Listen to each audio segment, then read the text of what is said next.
Hi అండి, good morning. Welcome to my channel cooking with Likhitha. ఇవాళ నేను పాలకూర ఉల్లికారం చేస్తున్నా.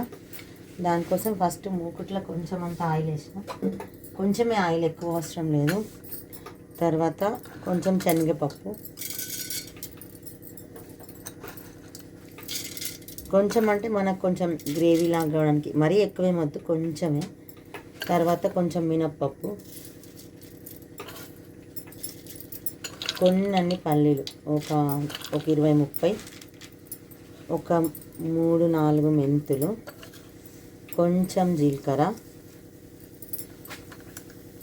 ఇవన్నీ మంచిగా ఫ్రై చేయాలా. ఇవన్నీ మంచిగా ఫ్రై కావాలా, లేకపోతే మళ్ళీ పచ్చి పచ్చిగా వస్తాయి. ఇవి ఇప్పుడు ఫ్రై అయిపోయినాయి. ఒక 2-3 మినిట్స్లోనే ఫ్రై అయిపోతాయి.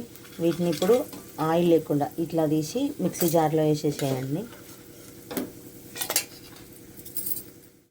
ఇప్పుడు ఇదే ఆయిల్లో ఒక 2-3 పెద్ద ఉల్లిగడ్డలు ఇవి వేసి కూడా కొంచెం ఫ్రై చేయాలి మంచిగా. ఎందుకంటే మనం మళ్ళీ పాలకూర వేసిన తర్వాత ఫ్రై చేయం, ఇంకా ఈ పేస్ట్ని 1 నిమిషం ఫ్రై చేస్తాం కాబట్టి పచ్చిగా వస్తుందని ఇప్పుడే మంచిగా ఫ్రై చేసేయాలి. తర్వాత ఒక 10-20 ఎల్లిపాయలు కలిపి మంచిగా ఫ్రై చేయాలి. కొంచెం చింతపండు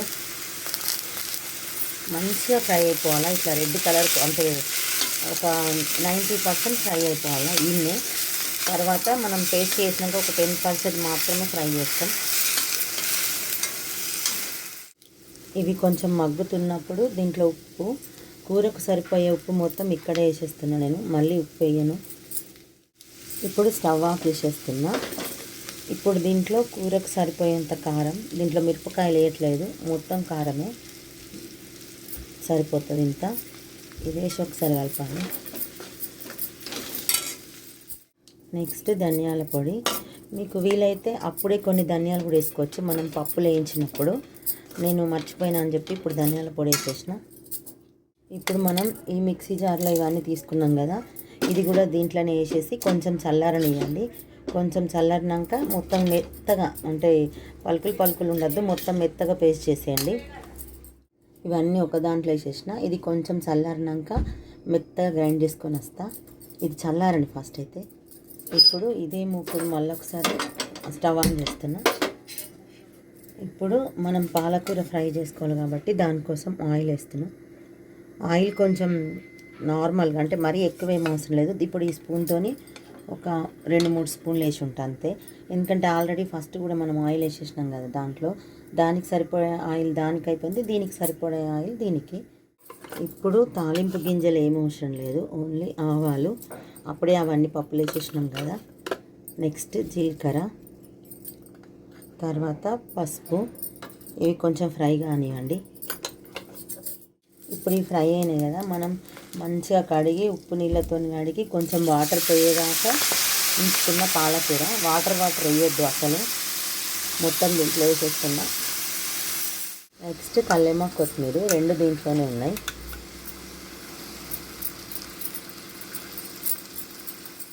ఇప్పుడు ఇవన్నీ మంచిగా ఫ్రై అవ్వాలా.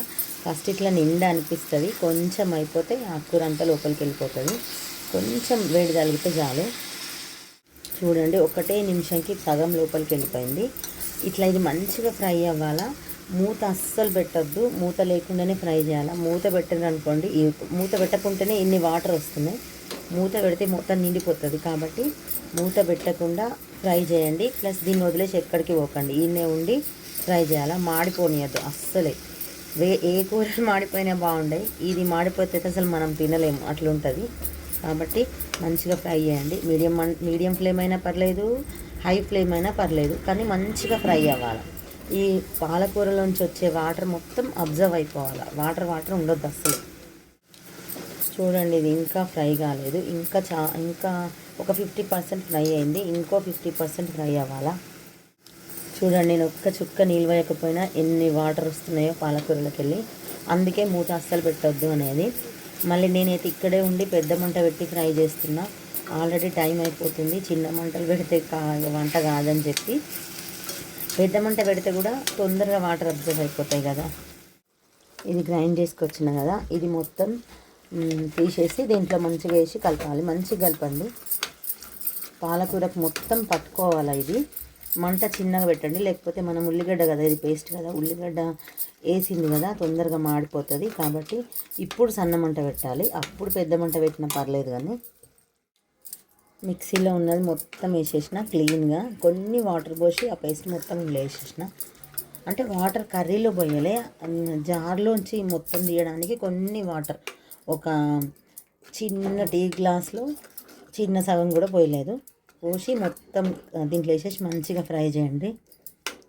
సన్నం మంట, అది మాత్రం మర్చిపోద్దు.